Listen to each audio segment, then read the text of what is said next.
Good morning. It is Tuesday, September 24th, and today what I want to talk about was connection. And the thumbnail that I used for this, originally I was going to use the Redis Fetus, right, all the Death Stranding promotional imagery for this thumbnail, because I know that Kojima has said that that game is going to be all about connection, despite having sort of a morbid name. Death Stranding, it sounds kind of creepy.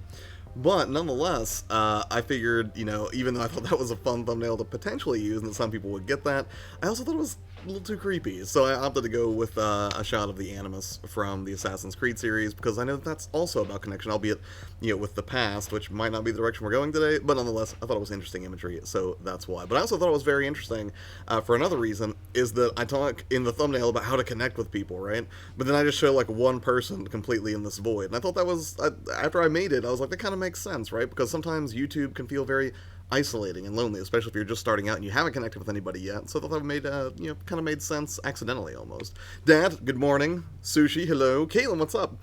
What game will have a connection? Sorry, I missed the beginning.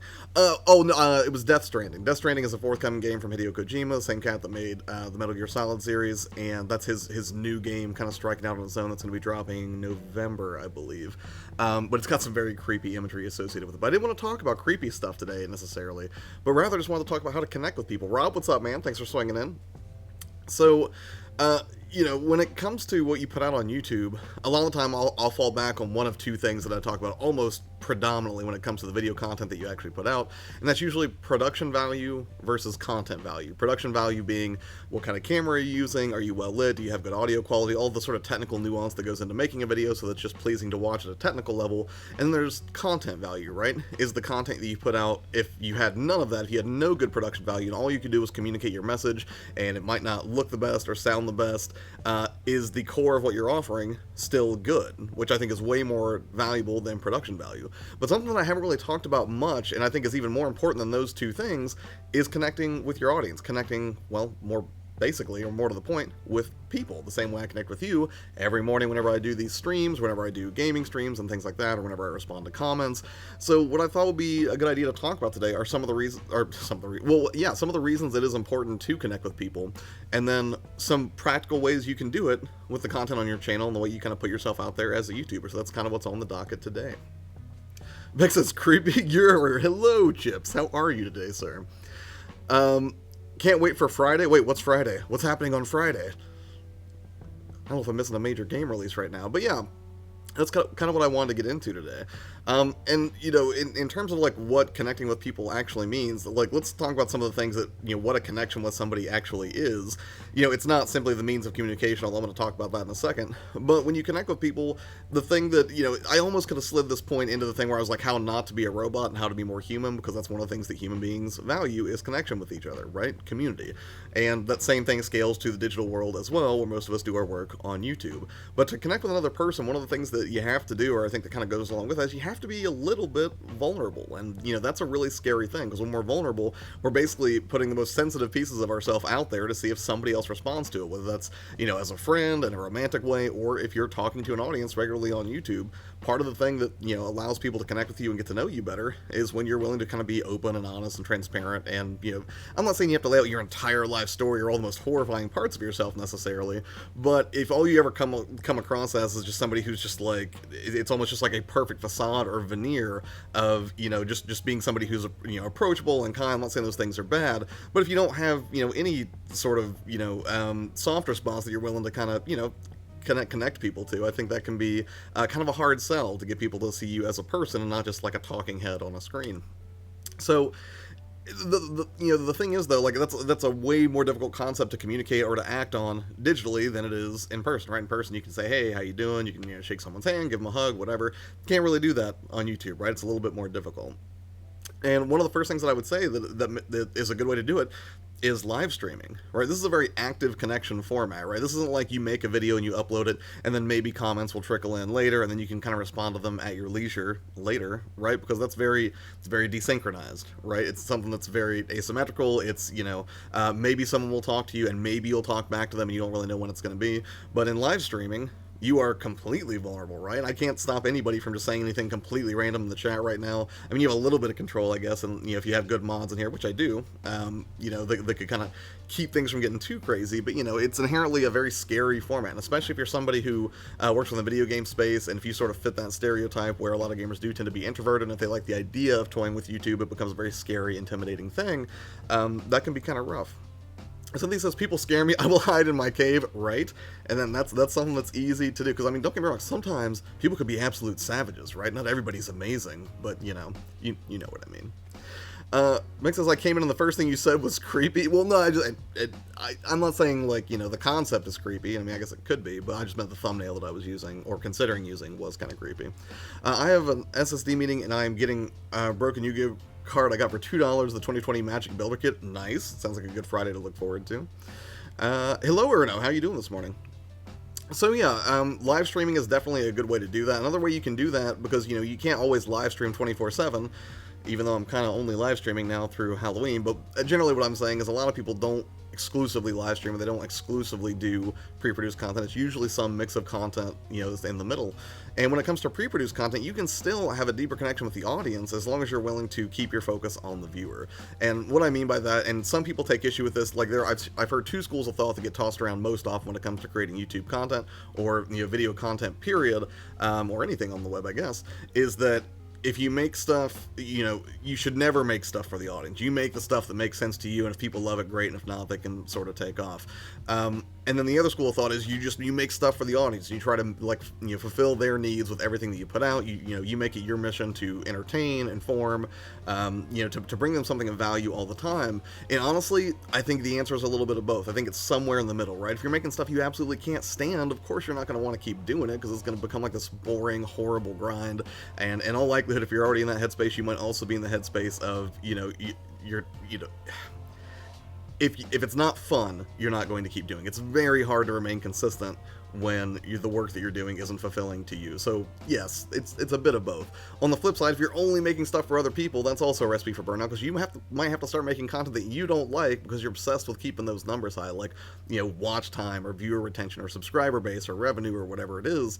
So it is important, I think, to maintain a balance, but at the same time, again, serving the audience, if you want to have a deeper connection with the people who watch you, then pay attention to where their attention goes. Like, think about the things that they like, the things that they've been responsive to, the things they haven't been very responsive to.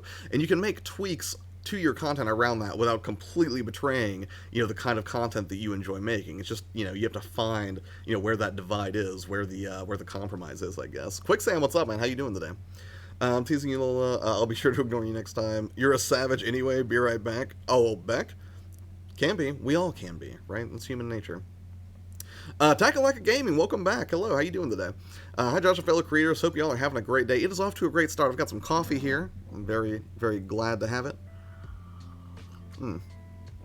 So yeah, that's another way that you can maintain a connection with people, with your audience, is to make sure that you're making content that speaks to them, right? I mean, you gotta know who your audience is and who you're trying to talk to. Again, that old adage, like, if you try to talk to everybody, you end up talking to nobody. But yeah. Another way that you can connect with people as a gaming channel is to just play games with them. Now, I'm not talking about collaboration, right? There have been lots of live streams or collaborations I've done with people where we play a game together on stream. I've done it with, like, Abaddon, I've done it with Jinkin, I've done it with Beck, I've done it with, lots of different, people who I've gotten to know on the platform. But also, you can connect with people who are a fan of your work just by playing games for fun, right? In just a friendly way with no real benefit to you. I think it terrifies me, because I've talked to some creators, even in the gaming space, who have said, I've just been like, hey, what are you doing? They're like, oh, I was going to play games potentially with this person. And then they're like, yeah, but I'm not going to do it. And I'm like, why? And they're like, well, they don't really have enough viewers or subscribers or something. And I think that's a really dangerous place to get into, right? I'm not saying that you can't leverage the power of, collaboration with other creators who have, like, a large user base.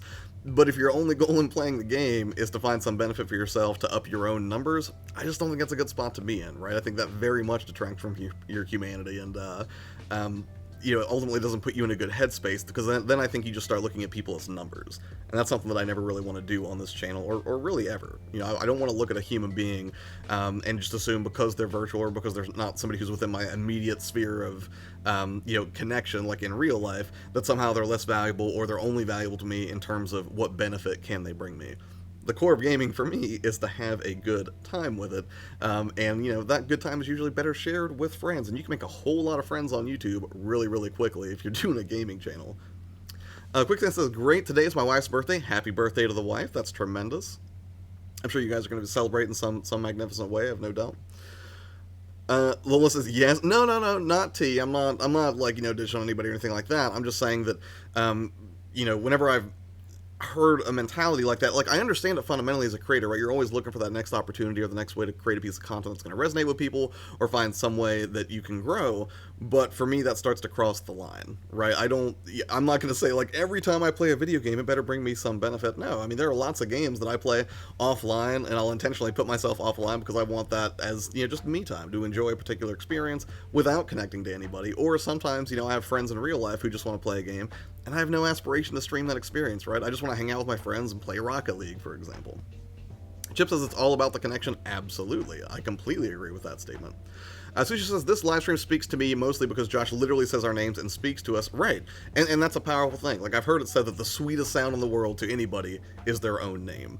And I mean, it makes sense, right? And that's something else that I didn't put on the list here, but I should probably point out, is like, just acknowledging people is a huge thing. I had somebody reach out to me recently. I'm not going to say names or anything like that, but they pointed out that they had a good time interacting on a few different streams, but that they felt like they weren't really being heard. Now, and that's the thing, like, my counterpoint to that is, depending on the size of the stream and how many people are watching any given moment, of course, you can't get to everybody. Like, if this stream was scrolling by constantly, if there were 100 viewers in here, that would become almost impossible. But I still think, it's worth making the effort because people like to feel acknowledged. I feel great when somebody acknowledges me in some arena of life, and it's just one of those things that, some people, they don't really ask a lot. They just want to know that, they're seen, that they're heard, and I almost think, like, that's a basic human need as much as, like, food, water, oxygen, that kind of thing. That coffee, it just looks, it is good. It's good coffee. I know NES just had did I miss his birthday? I'll have to reach out to him. I'll check out his Twitter and see if I missed if he announced it there. Neo, what's up, man? How you doing this morning? So yeah, that's another thing. It's like, just play games with people without expectation, right? There's not everything you do has to be a content opportunity. Not every person you engage with has to be something that you can leverage to your own benefit. Sometimes the benefit is just getting to know somebody better and having a real, authentic connection with them. Now, a practical way that you can connect with people more often is to tell them where to find you. And if you notice, like, almost every stream that I do, or somewhere in the metadata surrounding my channel, you can find where the best way to talk to me is on Twitter. I'm going to go ahead and drop it here in the chat again because I feel like I'd be a hypocrite if I didn't. But that is the place where I'm the most active, where I communicate the most. And, people send me DMs all the time. I'm happy to respond to them. The other day, Chips, you put me in touch with someone who had some camera questions. I have no idea. I had never met that person. I don't know them. I don't think I even followed them back on Twitter, but we had a conversation for probably like 20, 30 minutes just talking about different camera settings and technologies and features. And, whenever I did that, it was not like, oh, make sure you go follow my YouTube. Because this person, I could tell from speaking with them, they did, well, at least or maybe that's presumptuous on my part, but they didn't, have any interest in, like, gaming or YouTubing in the traditional way or something, so I wasn't going to sit there and try to sell them something. And I think that's one of the things that also sort of damages connection with people, is if you try to sell too hard. There are a lot of people out there, again, this goes back to, like, using Twitter or any social media just as a